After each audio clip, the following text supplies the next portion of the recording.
Saudaraku, saat ini kita membahas visi di atas puing. Pernahkah kita berdiri di atas puing-puing kehidupan? Wow, melihat reruntuhan di mana masa lalu, mungkin ini bisa berupa pernikahan yang hancur, pelayanan yang gagal, dan atau mimpi yang selama ini dikubur oleh realita. Di tengah kehancuran itulah Tuhan justru seringkali menyatakan sesuatu yang baru, yaitu visi. Dan itulah yang dialami oleh Nehemia. Saat ini kita akan belajar dari Nehemia 2 ayat 11 sampai 20 bagaimana seorang pemimpin bangkit di tengah reruntuhan dan bagaimana visi ilahi lahir, tumbuh dan menghadapi ujian. Pertama, visi lahir dari perjalanan pribadi yang tersembunyi. Wow, kuncinya di ayat 11 sampai dengan ayat 16. Tahukah saudara, Nehemia tiba di Yerusalem dan dia tidak langsung bertindak, tetapi dia tinggal 3 hari, lalu diam-diam pada malam hari ia menelusuri reruntuhan tembok Yerusalem sendirian tanpa memberitahu siapapun. Wow, mengapa saudara? Karena visi sejati ini tidak terbentuk di panggung, tapi dalam keheningan. Dia perlu untuk melihat realita, merenungkan rencana, dan mendengar suara Tuhan tanpa kebisingan manusia. Di ayat 12 dikatakan, bagaimana Nehemia keluar pada malam hari bersama beberapa orang. Tetapi kepada seorang pun dia tidak memberitahukan apa yang ingin dilakukannya. Jadi dari sini kita belajar, jangan terburu-buru dalam mengambil langkah besar. Diamlah bersama Tuhan. Biarkan Tuhan menanamkan visi dalam hati kita sebelum kita membagikannya kepada orang lain. Saudara, saya ingat seorang arsitek. Dia datang ke reruntuhan bangunan bersejarah. Semua orang hanya bisa melihat kehancuran, tapi beda dengan arsitek ini. Dia bisa melihat potensi restorasi. Dia hanya duduk semalam suntuk dalam keheningan untuk menggambar sketsa, membayangkan ulang. Visi lahir dalam kesunyian, bukan di atas panggung, saudara. Yang kedua, visi sejati membangkitkan keberanian dan keyakinan bersama. Kuncinya di ayat 17 sampai dengan ayat 18, saudara. Setelah Nehemia melihat sendiri kerusakan, barulah ia bicara. Tapi ia tidak hanya menyampaikan fakta kehancuran, ia menyampaikan visi harapan.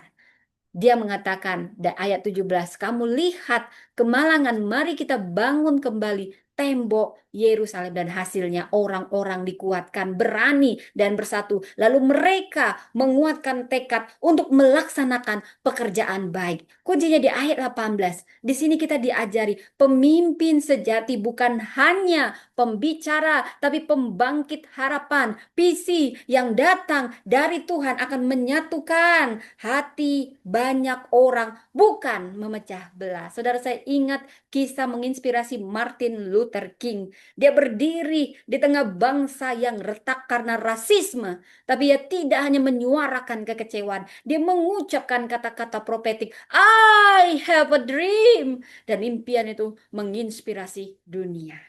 Saudara, yang ketiga, visi akan diuji, tapi tidak bisa dihentikan. Saya ulang, visi akan diuji, tapi tidak bisa dihentikan. Ayat 19 sampai 20. Saat Sanballat, Tobia, Geshem mendengar visi Nehemia, mereka mengejek dan menuduh, apakah kamu hendak memberontak terhadap raja? Ayat 19.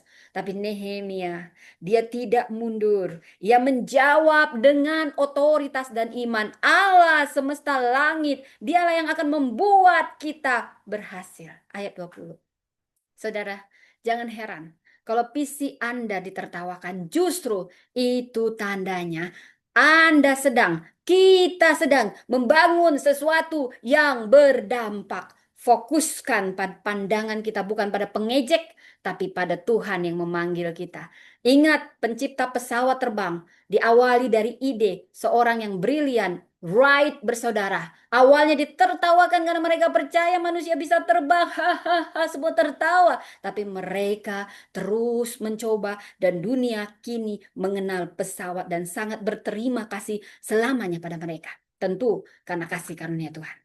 Jadi dari sini kita bisa menyimpulkan Bangunlah saudara di atas puing. Saudara, puing bukan akhir, tapi itu awal. Tuhan memakai reruntuhan untuk menyalakan visi baru. Nehemia melihat puing dan berkata, mari kita bangun kembali. Tuhan mencari orang-orang yang bisa berdiri di atas reruntuhan dan berkata, aku melihat harapan. Aku percaya masa depan. Aku siap membangun kembali. Saudara, visi bukan tentang apa yang kita lihat dengan mata, tapi apa yang Tuhan nyatakan dalam roh kita. Puing itu hanyalah panggung bagi visi Allah bekerja. Panggung di mana akan ada kesaksian betapa besarnya Allah kita. Terkadang Allah mengizinkan kehancuran supaya kita bisa membangun dengan arah yang baru dan ilahi. Apakah Anda saat ini sedang berdiri di atas puing? Jangan menyerah. Lihatlah dengan mata rohani. Tuhan bisa membangun kembali, bahkan dengan lebih indah dari sebelumnya. Karena itu saudara, mari katakan bersama, aku siap menerima visi di atas puing. Aku siap menerima visi di atas puing. Visi di atas puing. Ingat, kehancuran bukanlah akhir, tapi itu justru titik awal, titik mula rencana Allah dinyatakan. Tuhan memberkati.